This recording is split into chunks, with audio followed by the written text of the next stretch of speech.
से भक्तों का स्वागत है कथा में। पहले हम मंगलाचरण करते हैं। ओम अज्ञानितिमिरान्धस्य ज्ञानञ्जनशलाकया चक्षुरुन्मिलितं येन तस्मै श्रीगुरुवे नमः। श्रीचैतन्यमनोभीष्टं स्थापितं येन भूतले स्वयं रूपः वन्देऽहं श्रीगुरुवांश श्रीरूपं साग्रजातं सहगणेतं सावधूतं परिजनसहितं कृष्णचैतन्यदेवं श्रीराधा कृष्णपादान् सहगणललिता श्रीविशाखान्विशाञ्च। हे कृष्ण करुणा सिंधु दीनबंधु जगतपते गोपेश गोपिका कांत राधा कांता नमस्तुते। तप्त कांचन गौरांगी राधे वृंदावनेश्वरी वृषभानुसुते देवी प्रणमामि हरिप्रिये। वाञ्छाकल्पतरुभ्यश्च कृपा सिन्धुभ्य एव च पतितानां पावनेभ्यो वैष्णवेभ्यो नमो नमः। जय श्री कृष्णा चैतन्य प्रभु नित्यानंद श्री अद्वैत गदाधर श्रीवासादि गौर भक्तवृंद। हरे कृष्णा कृष्णा कृष्णा हरे हरे हरे राम राम राम हरे हरे। रामाय रामभद्राय रामचंद्राय वेदसे रघुनाथाय नाथाय सीताय पते नमः। नमो विष्णुपादाय कृष्णपृष्ठाय भूतले श्रीमते भक्तिवेदांता स्वामिनि इति नामिने। नमस्ते सारस्वते देवे गौरवाणी प्रचारिणे निर्विशेष शून्यवादी पश्चात देश तारिणे। हरे कृष्णा। तो सभी का बहुत बहुत स्वागत है। आजकल वो नहीं आ रही ताई जो गांव से आती थी। हम्म, क्या पूछो।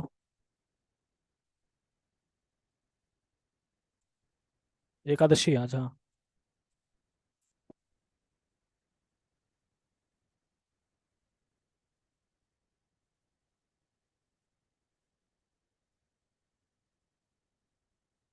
चैतन्य महाप्रभु को अन्न का भोग नहीं लगाया जाता।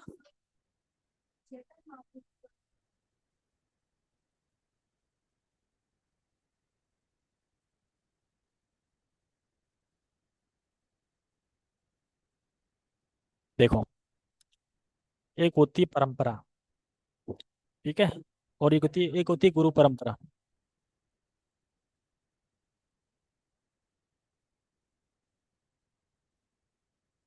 कृष्ण को भोग लगता है अन्न का, और कृष्ण चैतन्य महाप्रभु में भेद तो है नहीं वैसे। से ही गौर, से ही कृष्ण, से ही निताई, वही बलराम है, वही सब कुछ है, ठीक है। है। मैंने किसने बोला था कि चैतन्य महाप्रभु को अन्न का भोग लगने लगता। चैतन्य महाप्रभु को भोग नहीं लगता अन्न का, मैंने कब बोला? मैंने कब बोला? मैं खुद सुन रहा हूँ। मैंने कब बोल दिया? मैंने से तो आपने कहीं और कथा सुना। मैंने कब बोला? मैंने बोला अपने मुंह से?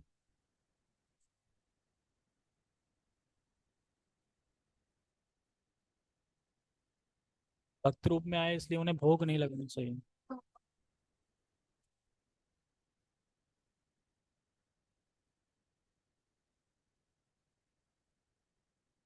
मैंने बोला है तो ऐसा तो नहीं, जब चैतन्य चरितमृत पढ़ रहे थे हम उस टाइम पे लिखा हो तब बोला होगा।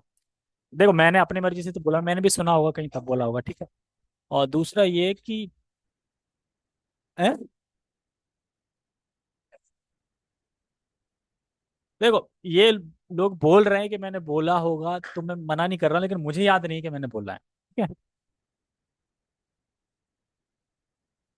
हाँ, ये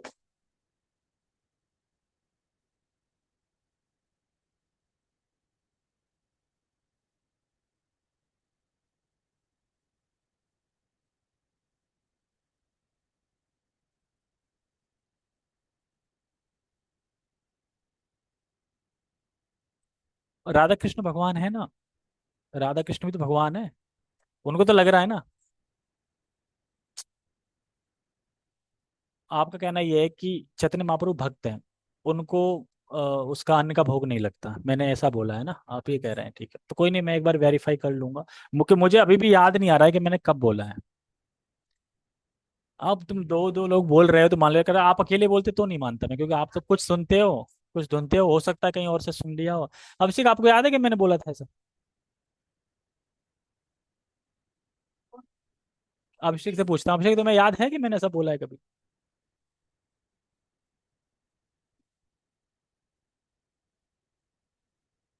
मुझे बिल्कुल भी याद नहीं आ रहा कि मैंने ऐसा बोला।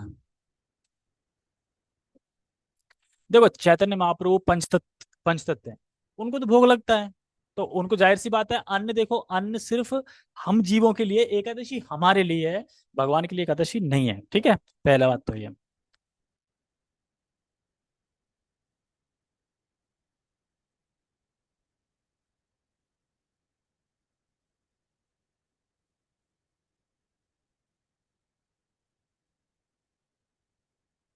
हम्म।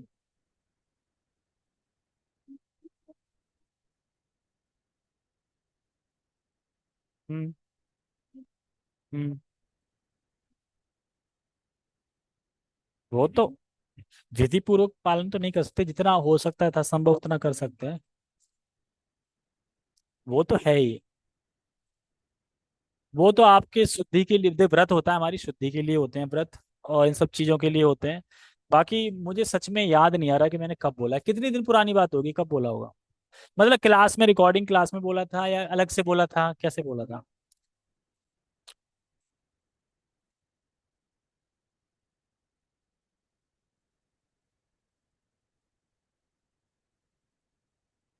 हो सकता, देखो हो सकता है तो फिर देखो, देखो ऐसा है, ऐसा है, हो सकता है कि चैतन्य चैतन्य हम पढ़ रहे थे ना बीच में, उसी में लिखा होगा कि यहाँ तक कि चैतन्य महाप्रभु को भी अन्न का भोग नहीं लगाया जाता। लिख लिखा होगा, पूछ लूंगा, इसमें कोई वो वाली बात नहीं, पूछ लूंगा। लेकिन फिलहाल तो ये है कि देखो, एकादशी देवठान एकादशी आती है। देवठान एकादशी में ऐसा है कि जो देवता हैं वो तो खाते हैं ना अन्न, तो वो एकादशी थोड़ी रखते हैं देवता, तो उसमें तो हम उन्हें दे सकते हैं, हम थोड़ी खा रहे हैं।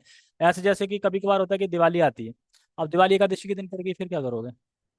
आप बताओ।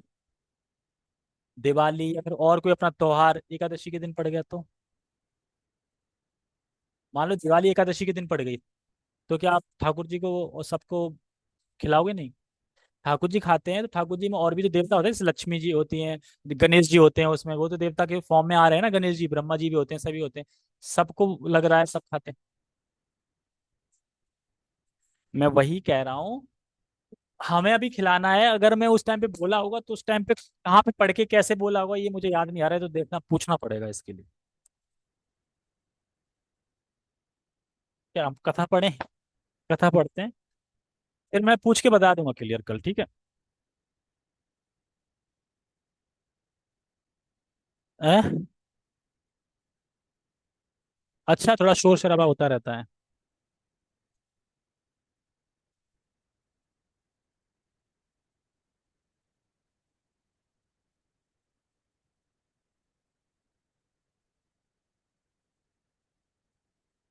ठीक है, तो वैष्णव एटिकेट पढ़ रहे थे हम, और वैष्णव एटिकेट में कहाँ गए थे हम?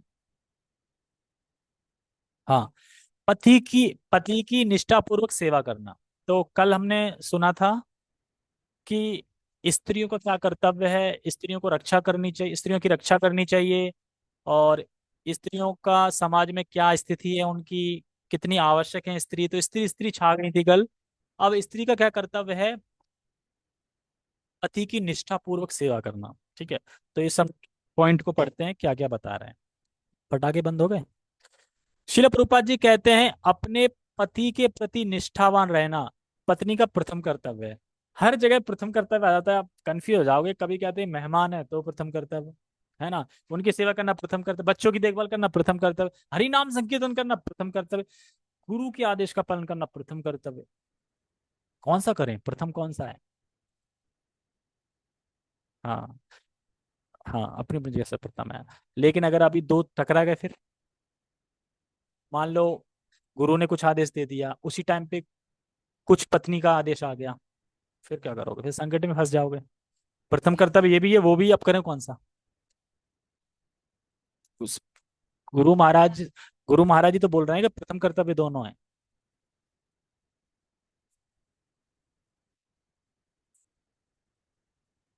किसकी सेवा करोगे फिर? हम्म, अगर अगर हम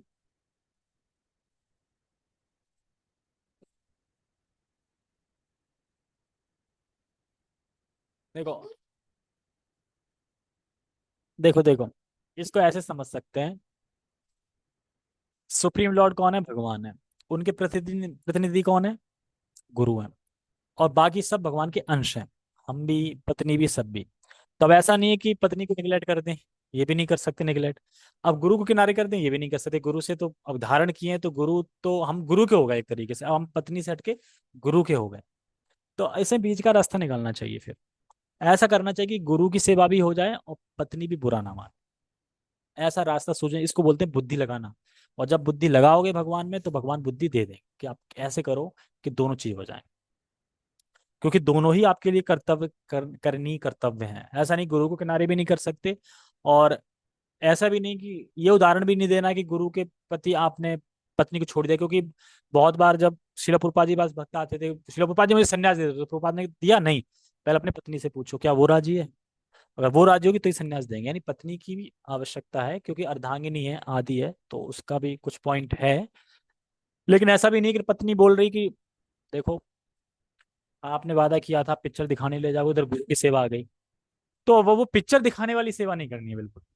तो ये तो मटेरियल हो गया ना, फिर आप तो गुरु की पिक्चर दिखा रहे हो। तो वो फिर नहीं शास्त्र कर रहा। लेकिन दोनों शास्त्र से जुड़ी हुई चीजें ही सेवा है।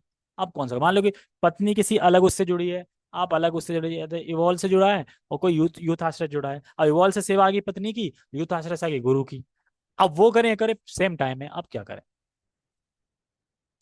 तो किसी भक्त को फोन करो और उस भक्त को वो वाली हेल्प करने के लिए भेज दो, पत्नी वाली की। और हम चले जाएं गुरु वाली सेवा करने के लिए, दोनों सेवा हो जाएंगी। कोई चाहिए ना सेवा करने के लिए, आप नहीं तो कोई और उसकी जगह पे, पर सेवा होनी चाहिए। इस तरह कर सकते हैं। ठीक है। तो प्रथम कर्तव्य क्या है? पत्नी का प्रथम कर्तव्य है अपने पति के प्रति निष्ठावान। भीष्म पितामह महाभारत में कहते हैं, अपने पति की सेवा के अतिरिक्त पत्नी को अन्य किसी भी कार्य जैसे यज्ञ, श्राद्ध, उपवास आदि करने की आवश्यकता नहीं है।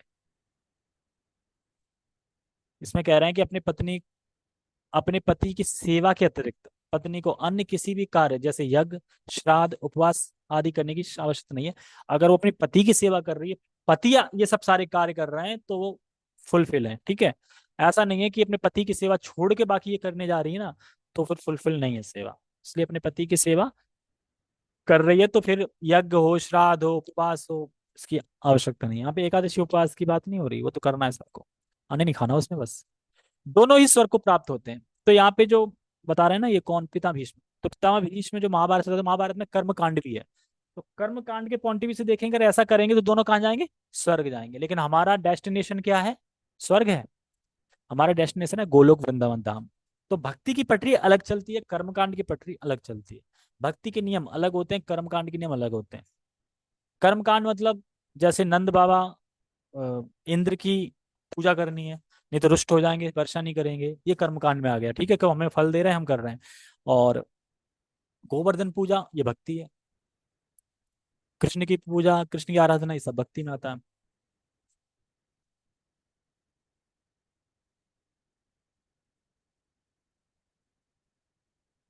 हाँ, कर्मकांड में ही आ गया ना। कर्मकांड देखो, वेदों में कर्मकांड ही लिखा जाता है। भक्ति का पार्ट तो थोड़ा सा है, लेकिन श्रीमद् भागवतम में तो भक्ति ही है। पूरी भक्ति भक्ति भक्ति। तो भक्ति टॉप मोस्ट है, कहने मतलब ये भक्ति टॉप मोस्ट है। बाकी तो कर्मकांड तो ये हो गया कि आपने ये किया, देवता ने फल दे दिया, बात बराबर। बस जैसे हमने आपको कुछ दिया, आपने हमें कुछ दे दिया वापस, नील। ऐसे करके तो दोनों कहाँ चले जाएंगे? स्वर्ग को प्राप्त होंगे। यद्यपि भक्त स्वर्ग की कामना नहीं करते हैं, फिर भी इस तत्व का पालन करना अनिवार्य है। हमें स्वर्ग से कोई मतलब नहीं है, लेकिन तत्व का पालन करते हैं कि जो रूल्स बताए गए हैं भक्ति में, वो हम करते हैं। उसे अपने पति के प्रति विश्वस्त होना चाहिए। शांत स्वभाव तथा सेवक की भावना उसे शोभा देती है। अब यहाँ पे अगर सब लोग सुन लेंगे, अब सुनने के बाद कहेंगे यार, इसमें तो बता रहे हैं कि सब कुछ पति की सेवा करो, तो सब कुछ है। अगर पति भक्त नहीं है और आपको भक्ति करने से रोक रहा है, फिर तो पति त्याज्य भी है। आप पति को छोड़ भी सकती हो, अगर आपको भजन नहीं करने दे रहा है तो इसमें आपको कोई पाप नहीं लगेगा, ये भी है।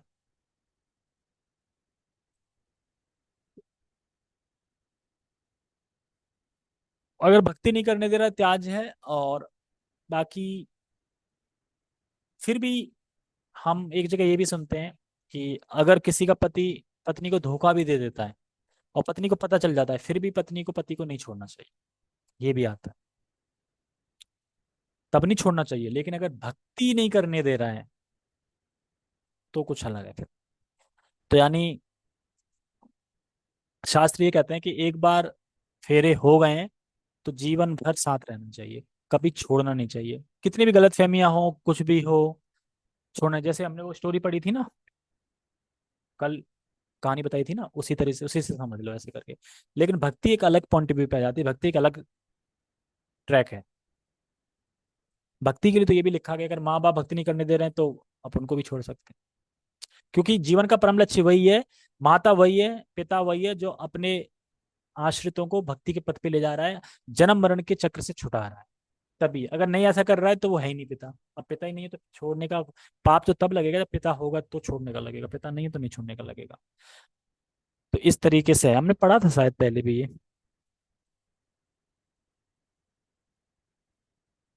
अपने पति के प्रति विश्वस्त होना चाहिए, शांत स्वभाव तथा सेवक की भावना से उसे शोभा देती है, श्रीमद् भागवतम में। तो भागवतम में, हाँ भागवतम में ये सब चीजें पढ़ी थी इसीलिए इसमें कोट भी कर रहे हैं। उसे पति के प्रति समर्पित होना चाहिए तथा उनसे मीठे वार्तालाप करने चाहिए। हालांकि पत्नी करती नहीं है मीठे वार्तालाप, हमेशा एकदम चिल्ला के बोलती हैं या गुस्सा से बोलती हैं। इसीलिए इसमें लिखा है मीठे वचनों से स्वागत करना चाहिए। चाणक्य पंडित कहते हैं जिनकी माता तथा संतुष्टि प्रदान करने वाली पत्नी ना हो तो उसे घर का त्याग करके वन में चले जाना चाहिए। समझ में आया? जिनकी माता तथा संतुष्टि प्रदान करने वाली पत्नी ना हो तो उसे घर छोड़ के त्याग। क्यों? संतुष्टि प्रदान कर नहीं रही है तो नौकरों की तरह घर में क्यों रह रहे हो भाई? वन चले जाओ ना, भगवान की सेवा करो, उससे अच्छा तो है। वो चाहते हैं कि आप भागो यहाँ से और फिर भी आप पड़े हो घर में। उचित एवं परिपक्व भावना में इस बात को स्वीकार करें। आपको लग रहा है आप उचित परिपक्व भावना में हो गए तो ऐसा नहीं कि गए वन और अगले दिन लौट के आ गए। क्यों? वन बचा ही नहीं, वृंदावन में सारे घर बन गए, कहाँ रहता? तो वापस आ गया। ऐसे नहीं। वास्तविक माता का अर्थ है भक्ति तथा वास्तविक पत्नी का अर्थ है समर्पित पत्नी। पत्नी को उत्साही, गृह कार्य में दक्ष, घरेलू वस्तुओं की स्वच्छता एवं रख रखाव में पारंगत एवं उचित खर्च करने वाली होनी चाहिए। उचित मतलब लिमिटेड खर्च करे, ऐसा नहीं उड़ाए पे उड़ाए जा रही है। उचित, उचित मतलब इतना ही उचित खर्चा करना है ना यार। उचित समाधान निकालो किसी का तो लिमिटेड समझ लो मतलब। अपनी इंद्रियों को नियंत्रित तथा अत्यंत धीरता पूर्वक सेवा करनी चाहिए। उसे अपने पति की आदतों एवं रुचियों के अनुसार व्यवहार करना सीखना चाहिए। अगर पति शराब पी रहा है तो दूसरा पैक बना के दे देना चाहिए, इतना होना चाहिए। क्यों? अच्छी सौम्य रस है। शिला प्रभुपाद जी एक जगह कहते हैं कि अगर कोई ये सोचे कि ये अंगूर से दारू बनी है और अंगूर कहाँ से आ रहे हैं? कृष्ण के, और कृष्ण का स्मरण करके पी रहा है तो पी सकता है दारू। दारू पी के भी चला जाएगा वो, अगर वो दारू में भी कृष्ण को देख रहा है तो। अरे भाई जब कंस तो पता नहीं कहाँ कहाँ कितना दुश्मन था, तब भगवान ही मुक्ति प्राप्त कर गया। क्यों? क्योंकि वो शत्रु रूप में ध्यान कर रहा था। स्मरण हो रहा है? स्मरण हो रहा है? तो फिर मैं तो ये बोल ही नहीं रहा ना, मैं तो ये बोला अगर आपका स्मरण हो रहा है तो स्मरण तो हो ही नहीं रहा ना। एक बात बताओ, जो दारू में स्मरण, जो नहीं, जो दारू में स्मरण वही है कि जो दारू में स्मरण कर रहा है वो फिर दारू पिएगा क्या? जिसे कृष्ण का स्मरण दारू में हो रहा है वो दारू पिएगा? उसे तो फिर ऊंचा टेस्ट मिल जाएगा ना। दारू तो नीच है बिल्कुल। दारू तो एक सड़ा हुआ वो है कि 6 महीने सड़ा सड़ा के वो पी रहे हैं और सदा हम कुछ पी रहे हैं।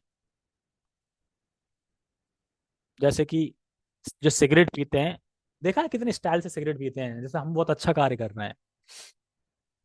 तो उसी प्रकार से दारू पीते हैं, वो भी सोचते हैं कि हाँ दारू नहीं पी। जैसे वो मिला था ना इकरार, कह रहा। कौन कौन डाले? आप लोग देखती हो स्टेटस दारू वाले? मैं स्टेटस ही नहीं देखता। स्टेटस क्या होता है? मैं लगाता जरूर हूँ, मैं देखता नहीं हूँ। वो ये होता है हर 5 मिनट में व्हाट्सएप खोलो स्टेटस देखो। हाँ ये भी नहीं देखते। मैं भी नहीं देखता कभी। 2 महीने में 3 महीने में एक बार देख लिया तो देख लिया, नहीं तो नहीं देख लिया। ठीक है। आगे से पढ़ते हैं। तो मेरा ये कहने का मतलब नहीं है कि दारू पीने की छूट है। कहने का मतलब ये है कि अगर किसी का पति दारू पी रहा है तो उसे झगड़ा झगड़ा ना करें, प्रेम से समझाएं और प्रेम से भक्ति की तरफ ले जाएं। ये पत्नी कर्तव्य है, क्योंकि अब है तो है, लेकिन पति ये क्या कर सकते हैं। तो प्रसाद खिलाएं ज़्यादा से ज़्यादा, और ऐसे इन्वायरमेंट में ले जाएं जहाँ भक्त लोग हों और मंदिर हो, है ना, एनवायरमेंट वहाँ का वैसा हो। तो इसी से धीरे धीरे भगवान फिर बुद्धि देंगे, भगवान धीरे सहायता करेंगे, फिर धीरे धीरे होगा। ठीक है। मैं कहाँ पे था? हाँ, कहाँ पे थे, कौन से पॉइंट थे? हाँ, उसे अपने पति की आदतों एवं रुचियों के अनुसार व्यवहार करना सीखना चाहिए तथा पति की परिस्थिति के अनुसरण करते हुए व्यवहार करना चाहिए। देखो इसमें जो भी बातें लिखी है ना, नेगेटिव बिल्कुल नहीं लिखी है, पॉजिटिव लिखी है। चाणक्य पंडित जैसे जो जो एक मनुष्य का धर्म है करने का, उसके हिसाब से पति चल रहा है, उसमें वो सहायता कर रही है पत्नी, अगर जनरली देखा जाए। भक्त की बात तो अलग हो गई। ये उसके लिए लिखा जा रहा है, उसके लिए नहीं लिखा है कि जो पति सिगरेट पी रहा है, मांस खा रहा है, तो पत्नी अब उसका अनुसरण करे, सेवा करे। ये बिल्कुल नहीं लिखा जा रहा है, ऐसा तो है नहीं वो, क्योंकि वो तो जानवर हैं, पशु जीवन है उनका जो ऐसा कर रहे हैं। यहाँ पे इंसानों की बात हो रही, पशु की बात नहीं हो रही, और जो ऐसा कर रहे हैं वो पशु हैं, तो वो इस कैटेगरी में है ही नहीं, तो उनके लिए है ही नहीं है। ठीक है। जैसे कि श्रीमद् भागवत में माता देहूति का आदर्श आता है। देहूति ने कितनी सेवा करी। करदम मुनि थे कौन? करदम मुनि थे ना, करदम मुनि की। करदम मुनि भूल गए थे कि मेरी पत्नी भी है, मेरी शादी भी हो गई है, और अपनी पत्नी से कहते हैं आप कौन हो? मैं पत्नी हूँ आपकी। अच्छा।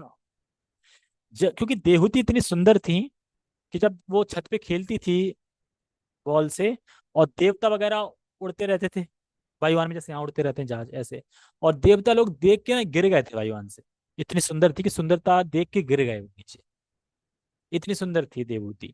उनकी शादी जब करदम मुनि से हुई, तो करदम मुनि तब देखा जब शादी हुई थी। उसके बाद वो अपने ध्यान में, अपने भक्ति में, भजन में ऐसे लग गए, और वो सेवा करने कितनी साल निकल गई। उनकी पत्नी का पूरी सुंदरता चली गई, बदसूरत हो गई, है ना, बाल सफेद हो गए, ऐसी शक्ल बन गई। और कंदन मुनि कहते आप कौन हो? मैं आपकी पत्नी हूँ। अच्छा। तब याद आता, अच्छा मेरी पत्नी, हो ये। फिर फिर वो सब स्टॉप करके फिर थोड़ा भोग विलास में जाते हैं, अपने पति को आ, वो क्या बोलते हैं, एक निर्माण करते हैं उसका, रथ, सॉरी रथ नहीं, हवाई महल। हवाई महल मतलब कि जो किसी भी लोक में जा सकता था, हवा ऊपर ही ऊपर। और ऐसा महल नहीं था छोटा मोटा, इतना महल था, उसी में खाद्यान्न है, उसी में पर्वत है, उसी में सारी चीजें, मतलब उसी में कहते हैं ना तालाब वगैरह, फूल खिले हैं, सब चीजें उसी के अंदर थी। और देहूति को जाने कितनी 100 दासी, या फिर इससे भी ज्यादा थी, दासी दे देती सेवा करने के लिए। और वो जब उस पानी के अंदर जाती हैं, वहां उसे सजाती हैं, फिर निकाल लाती हैं, तो देहूति वैसी ही सुंदर हो जाती है जैसे पहले सुंदर थी। फिर वो कई साल तक भोग करते हैं, फिर मैं भोग करते कहते हैं एक पुत्र चाहिए। फिर पहले कन्या होती है, और फिर कन्या के बाद ब्रह्मा जी आते हैं, और ऋषि होते हैं 9, उनके संग शादी कर देते हैं। कन्या चली जाती है सारी उनकी। फिर बाद में कहते हैं कि ठीक है पुत्र देके मैं चला जाता हूँ। तो पुत्र कौन थे वो? कपिल भगवान। तो कपिल भगवान जिन्होंने सांख्य योग का दर्शन दिया, सांख्य योग का अ, आत्म साक्षात्कार, सांख्य योग, इसका वर्णन किया, और अपने देहूती माता को समझाया, बताया आत्म तत्व के सारी चीजें, यानी एक पुत्र अपनी माता को ज्ञान दे रहा है इस तरीके से। तो ये सब मैं क्यों बता रहा था? हाँ।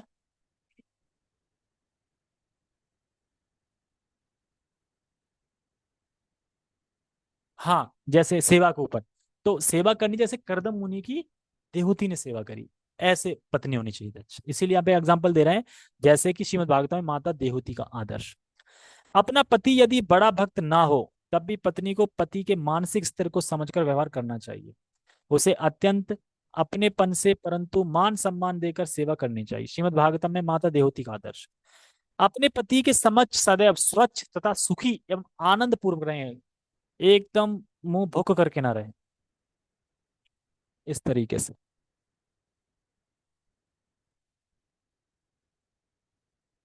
हाँ, ये टॉपिक छोटा है ना, इसको देखो। लोग बोलते हैं ना कि क्या पत्नी को आधा हिस्सा मिलता है कि नहीं मिलता है, इसमें तो पता चल जाएगा। पति की आध्यात्मिक प्रगति में पत्नी का हिस्सा होता है। आप 8 माला आप आप 8 माला करना, आप भी 8 माला करना। 8 तो मिल ही जाएंगी ना, इनसे 16 हो गई। अब क्या करें, भगवान से बोले भगवान ऐसे ही जोड़ जोड़ के 16 हो रही है पूरी, 8 अपनी कर रहे हैं, 8 इनकी ले ली, 16 हो गई। है ना। और- ए? नहीं, अपनी घटेंगी नहीं, उनको फल मिल जाता है उतना, अपनी नहीं घटेंगी। कहने का मतलब ये है कि अगर वो 8 सुबह कर रही हैं मंगल आरती से पहले, तो 8 मिल जाएंगे। हाँ, हम तो देखो मंगल आरती के बाद जपा करते हैं। यहाँ पे धुरंधर हैं कुछ ऐसे जो मंगल आरती से पहले जपा कर लेते हैं। हाँ, अभिषेक। ठीक है। तो क्या है, पत्नी का ऐसा होता है कि नहीं होता, आध्यात्म आध्यात्म प्रगति में, ठीक है। पत्नी को पति की विश्वसनीय सेविका होना चाहिए, तथा पति यदि आध्यात्मिक रूप से प्रगति करेगा तो पत्नी भी आध्यात्मिक जगत में जाने की पात्र होगी। यानी पति जब वैकुंठ लोक जाएगा तो पत्नी भी जाएगी संग। दीक्षा इच्छा दीक्षा तो लेगी लेगी, जाहिर सी बात, पति लेगा तो पत्नी नहीं लेगी दीक्षा। इसमें सब नहीं लिखा ना, लेकिन पत्नी की दीक्षा तो पति पत्नी तो दोनों साथ में होती है, नहीं तो हो जाती है। तो इसमें एक चीज वर्ड लिखा है, विश्वसनीय सेविका होना चाहिए। विश्वास पात्र सेविका, सेविका मतलब नौकरानी। नौकरानी सुनना अच्छा नहीं लग रहा, दासी। हाँ, तो ये अच्छा है। तो तो सेविका होनी चाहिए, मतलब कि पति की सेवा करे। कैसे सेवा? जैसे कि पति को 16 माला करनी बैठ के, तो पति के जगने से पहले यहाँ पे पोछा लगा के और सारा सेटअप करके आसन लगा के तैयार रख दे, और तुलसी माला। पति सीधा नहा धो के आए और बैठ जाए जपा करे। मतलब ये होगी सेवा, मतलब सेवा नहीं, मतलब ऐसा नहीं है कि जरूरी है, लेकिन जब भी समय मिले ऐसा कर देना चाहिए। क्लास स्टार्ट हो रही है तो क्लास में पूरा आयोजन कर दें। फिर कुछ बन रहा है प्रसाद प्रसाद, तो उसमें कुछ हेल्प कर दें। तो इस तरीके से जो भी है, तो और पति पूरी पूरी सेवा कहाँ कर रहा है, मंदिर में कर रहा है सेवा, जॉब छोड़ दी मंदिर में। तो इस तरह पत्नी को सेवा करनी चाहिए, पहले सेविका होना चाहिए। तो फिर जो भी पति कमा रहा है, आध्यात्मिक प्रगति कर रहा है, वो पत्नी को आधा आधा मिलेगी मिलेगी। है।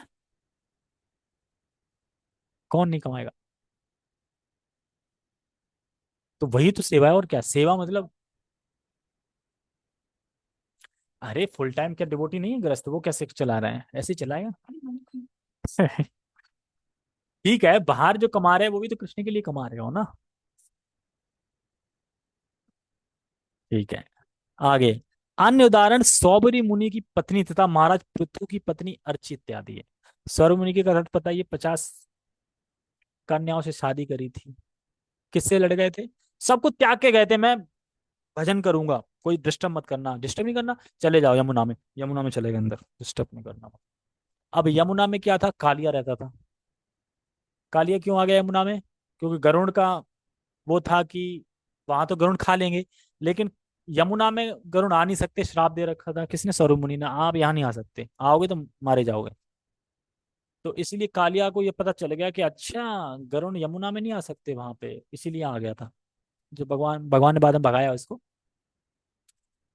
तो मछलियों से आसक्त हो गए, बताओ। और मछली वाले भी कह रहे हैं कि यार, ये हमारा नेता कहाँ से आया, कुछ अलग दिख रहा है नेता, थोड़ा हमारे जैसा नहीं है, चलो जो भी हमारा नेता है अभी। मछलियों ने भी उनको नेता बना दिया, मतलब अब जो ये बोलेंगे वो हम करेंगे सब। फैमिली मेंबर बन गए, फैमिली मेंबर के मतलब आचार्य बन गए वहां पे जाके।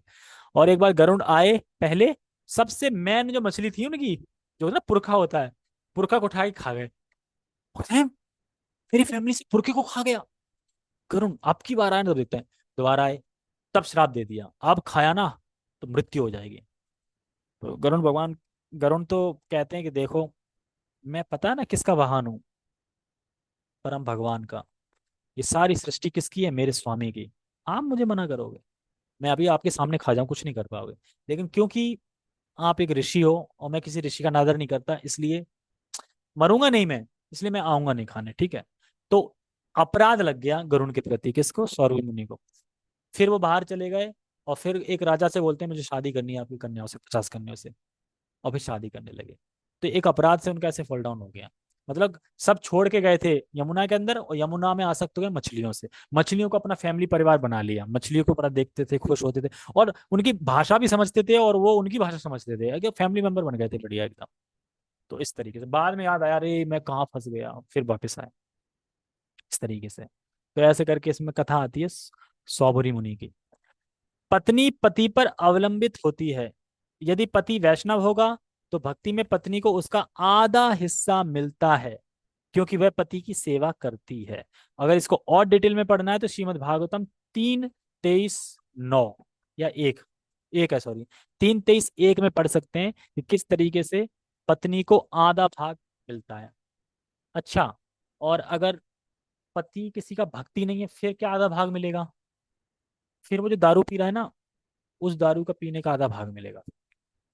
तो तो क्या मिलेगा? नहीं मिलेगा। कहा भाई आप, वो पी रहा है, आप उसके पैसे से खा रहे हो, आप सब कर रहे हो, लेकिन फल नहीं मिलेगा। सही कह रही, क्योंकि वो उसका कर्तव्य है, कमाना खिलाना देना, इससे स्त्री का कोई संबंध नहीं है। और किसकी? रत्नाकर डाकू। हाँ। तो ये हम अपने कर्मों के हिसाब से अगर पाप कर रहे हैं कमाने में तो इसका फल हमें ही मिलेगा, क्योंकि हमारा कर्तव्य है पालन पोषण करना फैमिली का। तो ऐसा नहीं है कि हम अगर गलत तरीके से कमा रहे हैं तो उसमें फैमिली को भी मिलेगा। क्यों नहीं मिलेगा? क्योंकि वो हमारी चॉइस है ना, हमें अच्छे से कमा के भी खिला सकते हैं, उनसे तो कोई मतलब, उनका आपका कर्तव्य है, इसलिए आपको खिलाना है उनको। लेकिन फिर भी अगर हम सुविधाएं दे रहे हैं उस चीज में, मान लो कि अब कोई दारू पी रहा है, आपने सोडा डाल के दे दिया, पानी डाल के, तो जाहिर सी बात, तो लगेगा ना, आप हेल्प कर रहे हो ना एक तरीके से पिलाने के लिए। तो इन कामों में हेल्प नहीं करनी चाहिए, और जहां तक संभव हो दूर रहना चाहिए इन चीजों से। अब क्या कर सकते हैं? दारू पे, दारू में है क्या? पी के देखना आवश्यक है, बताना क्या है। कड़वी लगती है, पी के देखिए, कैसे पता बेकार?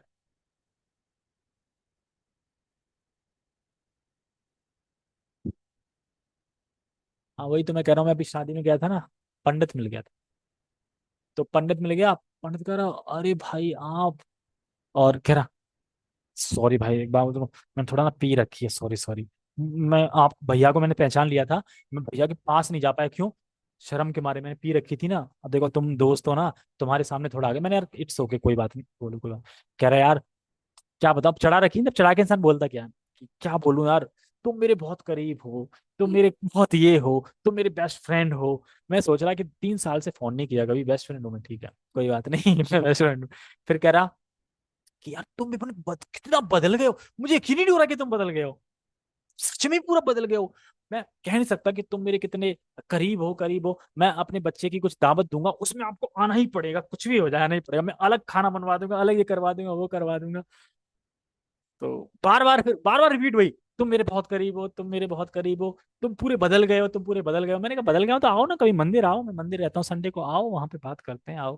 फिर कह रहा देखा मैंने पी रखी, मैं थोड़ा गले मिल सकता हूँ? मैंने हाँ यार मिल लो, कोई दिक्कत नहीं, मिल लो गले मिला। और बड़ा ऐसे कर रहा, क्योंकि जब इंसान पी लेता है ना, तो फिर उसकी जो अंदर की हकीकत है ना, मतलब वो सामने आने लगती है कि वो क्या है।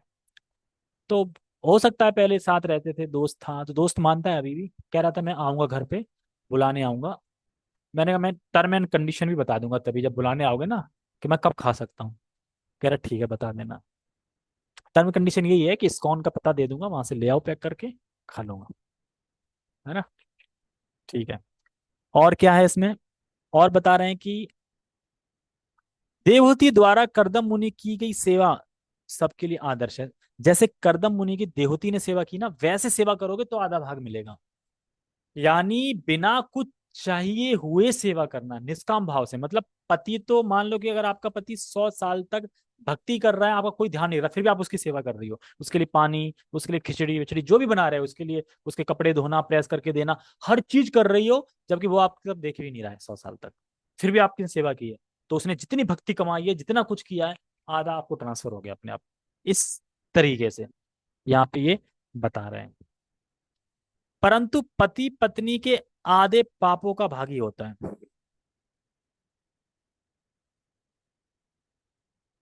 वही तो कह रहे हैं, परंतु पति पत्नी के आधे पापों का भागी होता है। अतः पति अपनी पत्नी को आध्यात्मिक विषयों पर शिक्षा दे, समझ गए?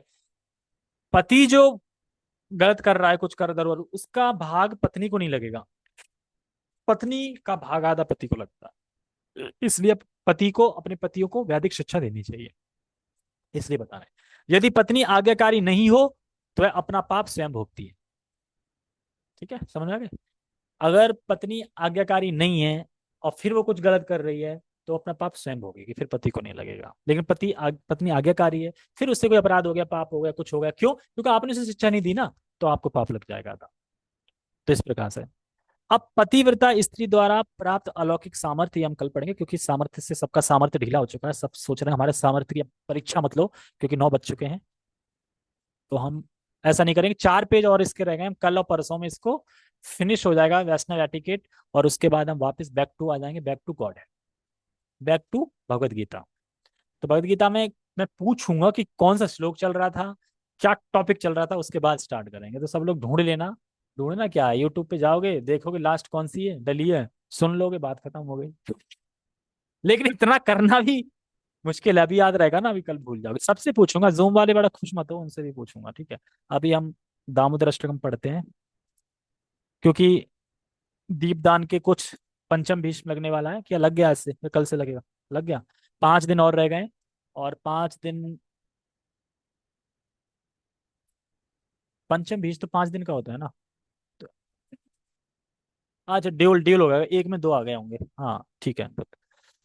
श्री श्री दामोदर भगवान की जय, कार्तिक मास की जय। नमामीश्वरम सच्चिदानंद रूपम, लसत्कुंडलम गोकुले भ्राजमानम, यशोदाभियोलुखलाद्वमानम्, परामृष्टमत्यं ततो धृतगोप्याम्, रुदन्तं मुहुर्नेत्रं युग्मं मृजन्तं, कराम्भोजयुग्मेनाशान्तकनेत्रम्, मुहुश्वासकं पात्रे रेखाङ्ककण्ठा, स्थिताग्रैवदामोदरं भक्तिबद्धम्, इति दृक्सलीलाभिरानन्दकुण्डे, स्वघोषं निमज्जन्तमख्यापयन्तम्, तदीयेषितागेषु भक्तिर्जितत्वं, पुनः प्रेम तस्तं शतावृत्ति वन्दे,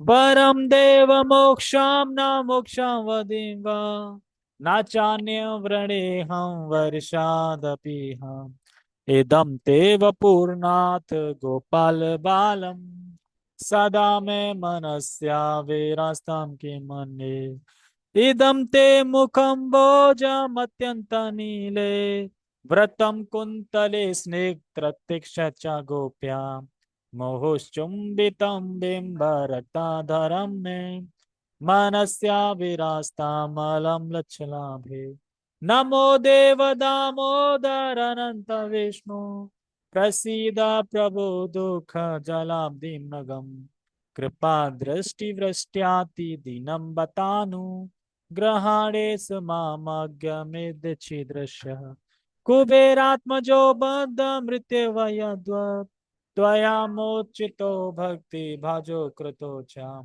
तथा प्रेम भक्तिं स्वकामे प्रयच्छ, नमोचे ग्रहो में अस्ति दामोदर, नमस्तेस्तु दाम्ने स्फुरदीप्ति धाम्ने, त्वदीयोदरायात विश्वसधाम्ने, नमो राधिकाय त्वदीया प्रियाय, नमो राधिकाय त्वदीया प्रियाय, नमो अनंत लीलाय देवाय तुभ्यं, नमो अनंत लीलाय देवाय तुम, हरे कृष्णा, हरे कृष्णा, कृष्णा कृष्णा, हरे हरे, हरे रामा, हरे रामा, रामा रामा, हरे हरे। इसका श्लोक एक है। मैं सच्चिद आनंद स्वरूप उन श्री दामोदर भगवान को नमस्कार करता हूँ, जो सर्वशक्तिमान परमेश्वर हैं एवं सच्चित आनंद स्वरूप श्री विग्रह वाले हैं, जिनके दोनों कानों में दोनों कुंडल शोभा पा रहे हैं, एवं जो स्वयं गोकुल में विशेष शोभायान है, शोभायमान है, एवं जो माता यशोदा के भय से माखन चोरी करते समय उखल के ऊपर से दौड़ रहे हैं, और माँ यशोदा ने भी जिनके पीछे शीघ्रता पूर्वक दौड़कर जिनकी पीठ को पकड़ लिया है। तो ओ नम शिव भगवान को नमन करते हैं, नमस्कार करते हैं। यशोदा दामोदर भगवान की जय, दामोदर अष्टकम की जय, कार्तिक मास की जय। हरे कृष्णा।